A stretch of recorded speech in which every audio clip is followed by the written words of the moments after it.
last stop, Kathleen reached a point that often occurs in drinking marathons, where the need to blurt out unexpressed, unpopular opinions overrides society's conditioning toward tactful civility.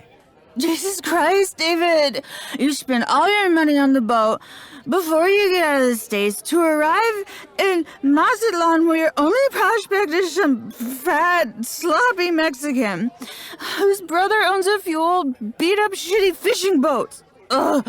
You gonna eke out a living taking tourists out sailing for $35 each on a 4-hour tour?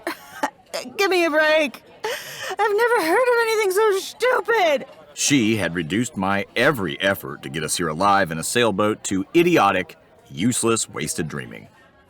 She was staggering drunk, but part of me knew that pieces of her assessment were accurate. About midnight, a taxi deposited us back at the Flota. Kathleen, now barely able to speak and unable to walk. I was decimated by the triple bind of her earlier commentary, the amounts of tequila in my system, and fractured ribs. We stumbled out of the cab, Kathleen immediately collapsing in the street.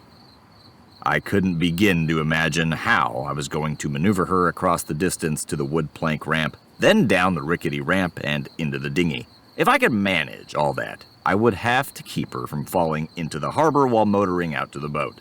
Then I would have to load her up over the rail onto the deck. The only part of the journey I knew I could manage was to drag her into the cabin from the deck, if we got that far. I coaxed her to walk in the direction of the ramp. Her legs were liquid.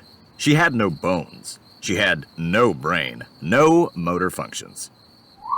I heard a whistle, a catcall, then a jeer. I turned around to see 6 or 7 local guys, dimly illuminated in the dark street, moving toward us.